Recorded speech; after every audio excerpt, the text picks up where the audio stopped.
Los Angeles is often seen through the lens of Hollywood, but underneath the glamour is a deep connection to traditions from all over the globe. I'm on a mission to explore the soul of LA, one ethnic neighborhood at a time. Welcome to episode 1 of a new series where we're diving into the cultural enclaves that make this city move. From Little Tokyo to Chinatown and beyond, we're going to see how the world has shaped Los Angeles. And to understand where we're going, we have to see where it all began.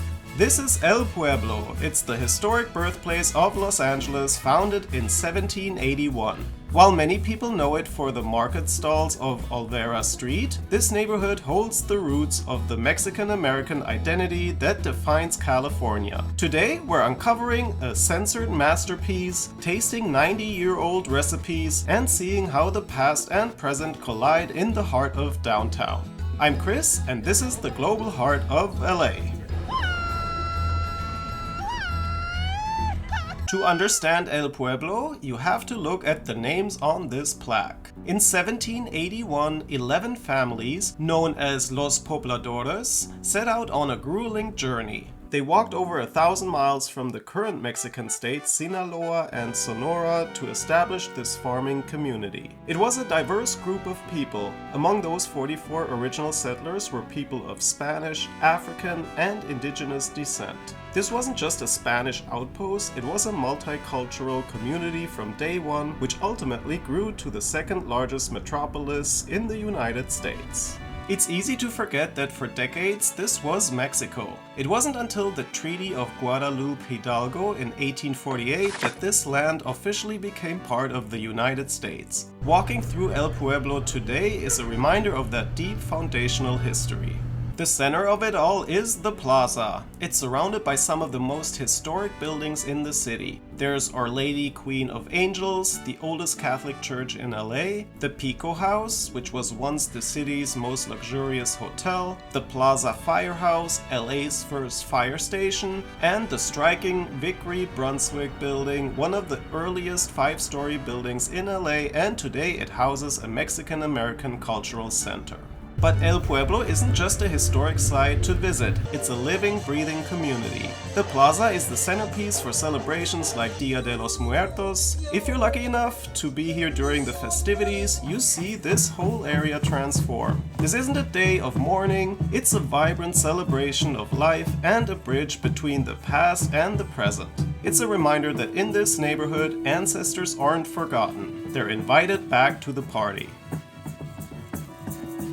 From the plaza, we're entering Olvera Street to see a true survivor. Tucked away among the stalls is the Avila Adobe, built in 1818. It is the oldest standing residence in Los Angeles. Look at these walls, they are massive and were designed to keep the house cool in the California sun and sturdy during earthquakes. It survived the Mexican-American War and the rapid modernization of the city. Today, you can walk through it for free to see what the Rancho era of California actually looked like.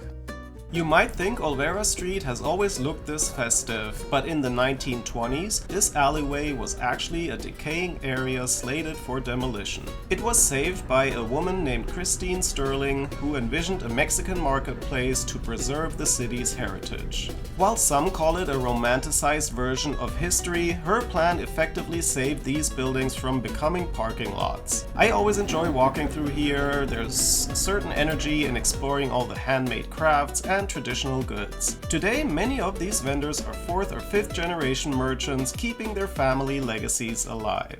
Beyond the stalls, there's a deeper story hidden on the walls. To find it, you have to enter the America Tropical Interpretive Center. It's free to visit, and honestly, it's a hidden gem most people miss. In 1932, artist David Alfaro Siqueiros was commissioned to paint a mural on this rooftop. The city expected a tropical paradise, but Siqueiros painted America Tropical, a powerful statement on the struggle of indigenous people. It was so controversial that the city had it whitewashed and hidden for 80 years. I highly recommend taking the time to walk through the museum as well. Inside you can see a massive clear reproduction of the mural that shows you exactly how vibrant and detailed the colors were when it was first painted. The information provided in the museum adds so much context that you'd miss otherwise. While you're inside the museum, you can also explore Señora Sepúlveda's house. Eloisa Martínez de Sepúlveda was a member of a prominent, wealthy land-owning family, and her home is a rare preserved look at Victorian-era life in Los Angeles. It's a fascinating contrast to the street outside and well worth the visit. Of course, you can't talk about Olvera Street without the food. At the end of the market sits Cielito Lindo. They've been serving world-famous taquitos since 1934. Usually the line is wrapped around the corner, but if you get here early, you can snag them quickly. The legendary avocado sauce is what keeps people coming back. It's a literal taste of history for just a few bucks. For a sit-down experience, I highly recommend El Paseo Inn. Established in 1930, it has a beautiful dining room and a patio where you can soak in the atmosphere of Olvera Street. I had a classic margarita and their Viva Mexico burrito with a side of their famous guac. Everything was so delicious, and it's the perfect place to immerse yourself in the neighborhood's energy. El Pueblo is where the Los Angeles story begins, but it's only the first chapter. This city is a puzzle of cultures, and we're just getting started. If you want to see other parts of the world through the lens of LA, make sure to subscribe to my channel and hit that notification bell.